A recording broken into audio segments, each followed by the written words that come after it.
Vigyan Bhairav Tantra, Chapter 1, The World of Tantra, Sutra. Devi asks, O Shiva, what is your reality?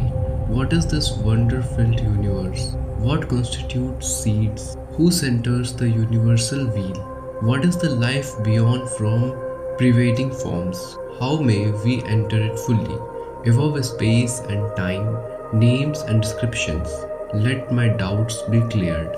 Some introductory points. First, the world of Vigyan Bhairav Tantra is not intellectual, it is not philosophical. Doctrine is meaningless to it. It is considered with method, with technique, not with principles at all. The word Tantra means technique, the method, the path, so it is not philosophical. Note this, it is not concerned with intellectual problems and inquiries.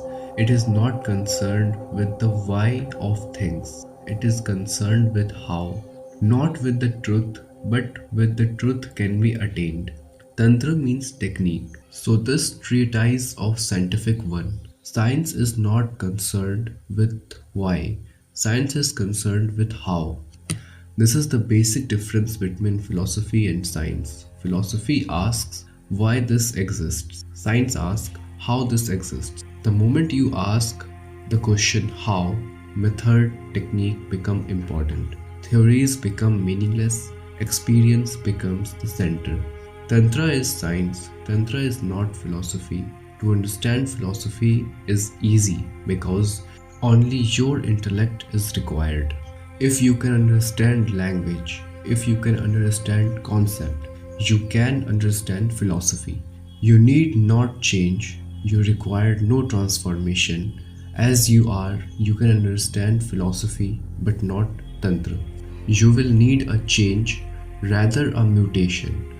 Unless you are different, Tantra cannot be understood because Tantra is not intellectual proposition, it is experience. Unless you are receptive, ready, vulnerable to experiences, it is not going to come to you.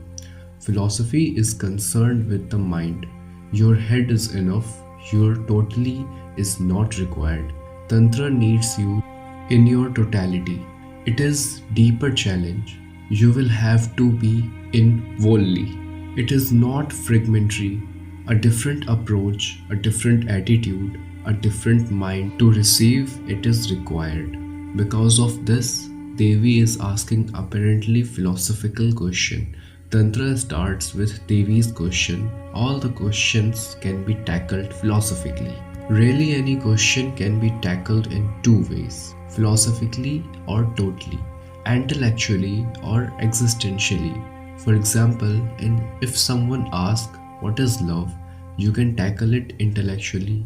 You can discuss, you can propose theories, you can argue for particular hypothesis, you can create a system, a doctrine, and you may not have known love at all.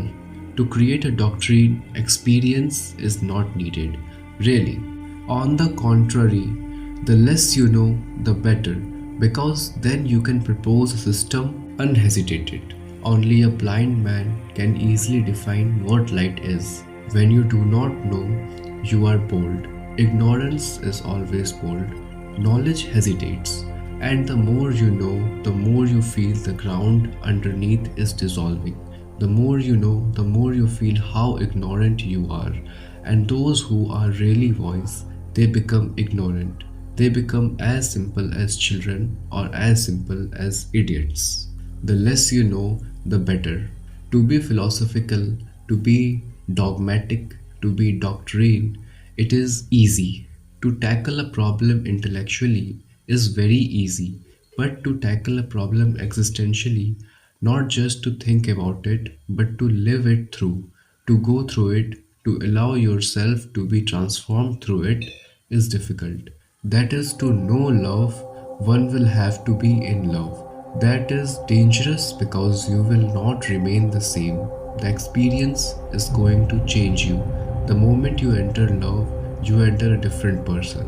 And when you come out, you will not be able to recognize your old face. It will not belong to you. A discontinuity will be happened. Now there is a gap. The old man is dead and new man has come. This is what known as rebirth, being twice born. Tantra is not philosophical and existential. So of course Devi asks questions which appear to be philosophical, but Shiva is going to answer the question that way.